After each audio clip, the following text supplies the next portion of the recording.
4 na taon na nating ipinagtatanggol ang pananampalatayang Katoliko. Ito ang Factbusters!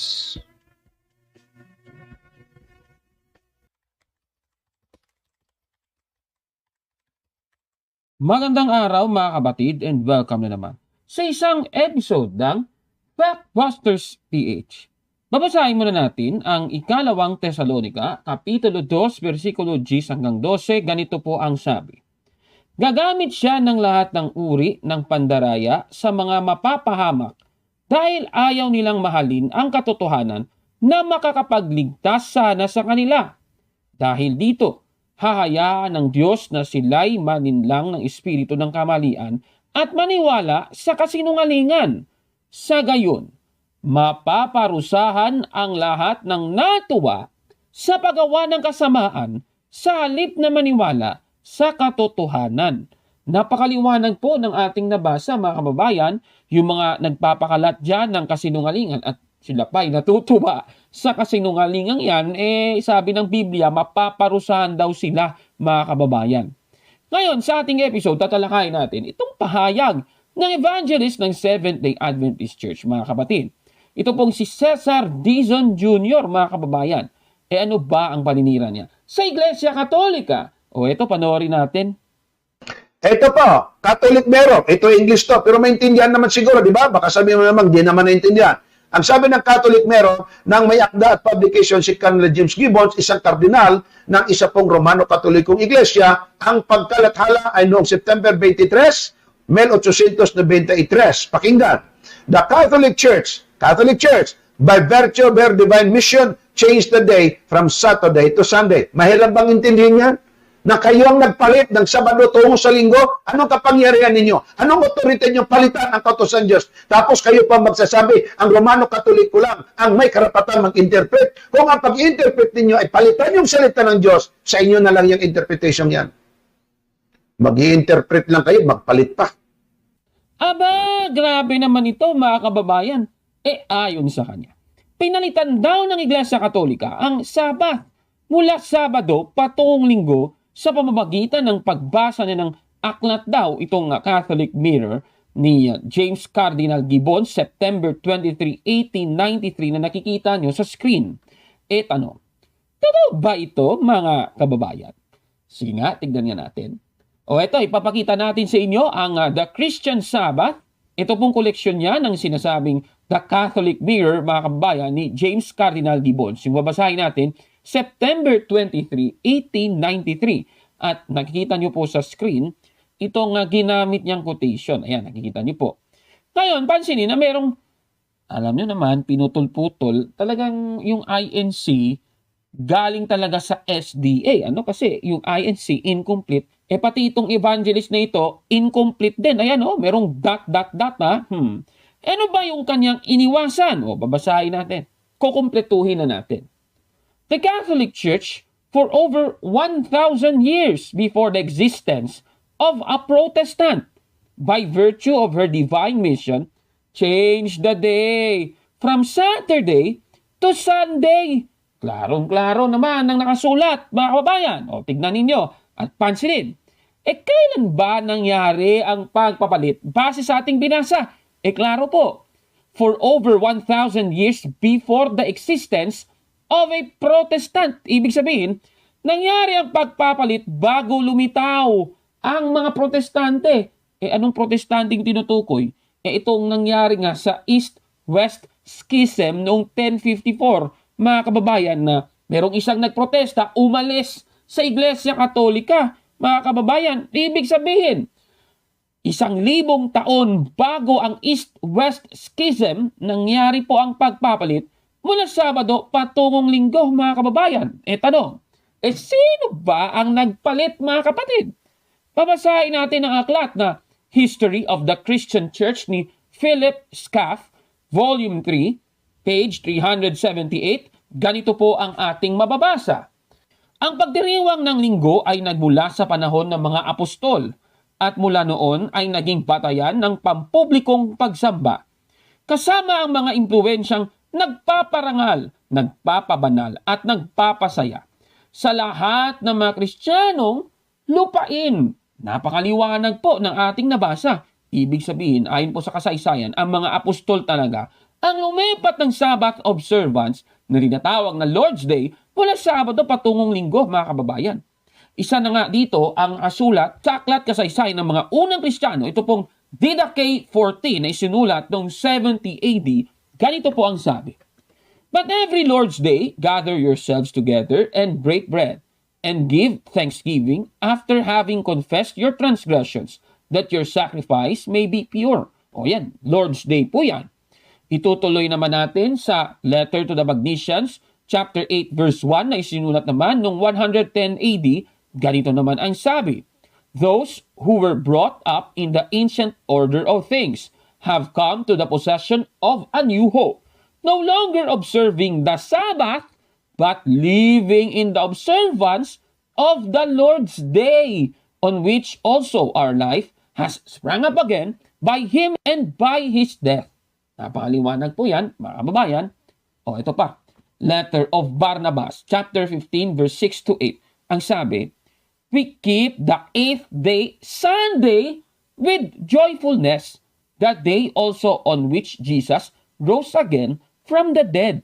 Klarong-klaro po sa ating mga nabasang ito, mga kababayan, ng patunay po na mga apostol at mga unang Kristiyano, nung panahon nila, linggo na po ipinagdiriwang ang Sabbath observance, mga kababayan.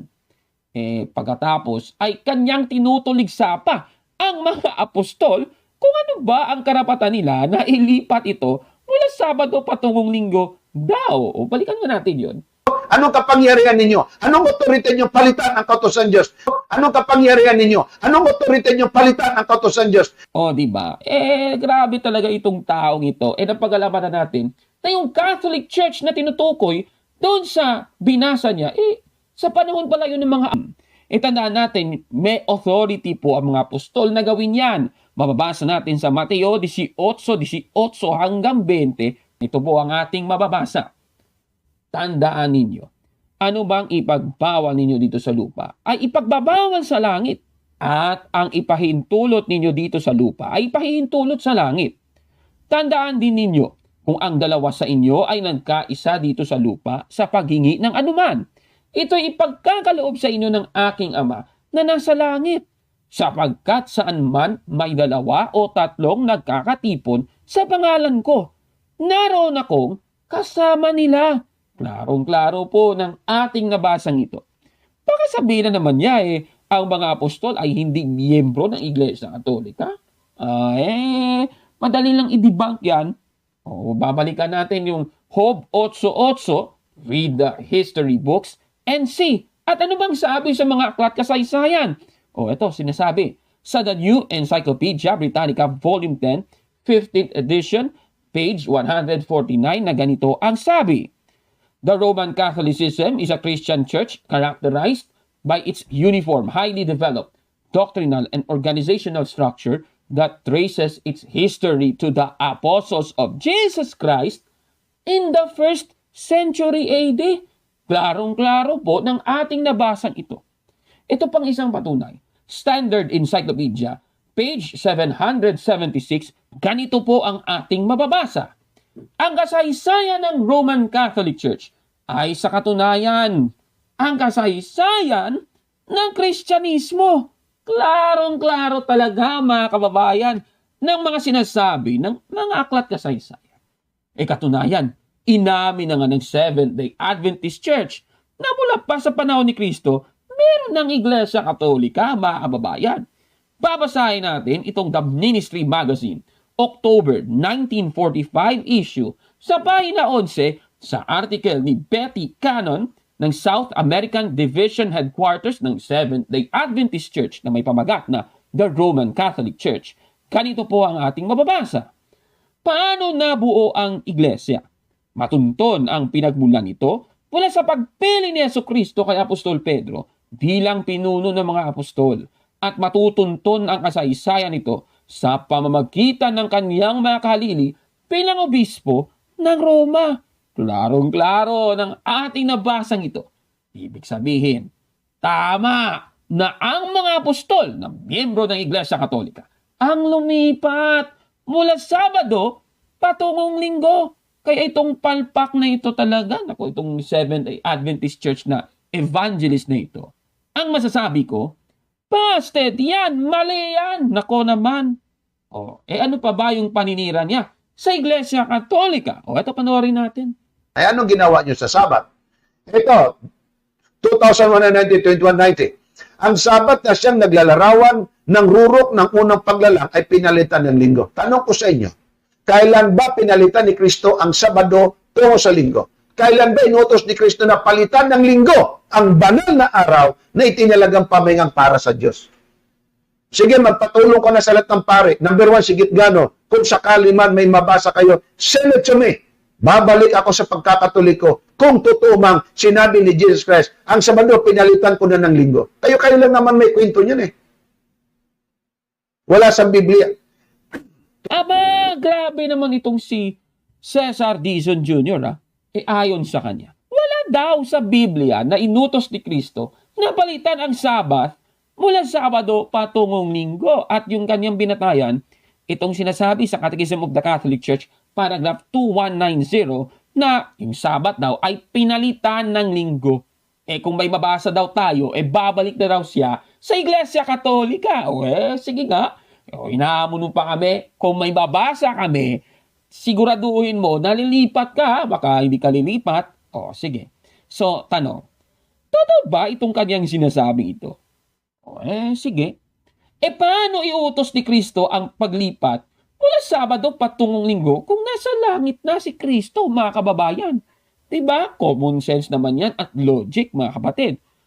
Tandaan natin, mga kababayan, na ayon din po sa binasa niyang katisismo, yung paglilipat po mula Sabado patungong Linggo, nangyari po yan, sinimulan po yan ng muling pagkabuhay ni Kristo. Ibig sabihin, sa pamamagitan ng mga apostol, inilipat ito mula Sabado patungong Linggo para maisariwa ng mga unang Kristiyano ang muling pagkabuhay ni Kristo. At saan po natin mababasa ang mga apostol ay pwedeng maglipat mula Sabado patungong Linggo? Di nabasa na natin kanina, Mateo 18:18. Ulitin natin Ganito yung sabi Tandaan ninyo, ano mang ipagbawal ninyo dito sa lupa ay ipagbabawal sa langit.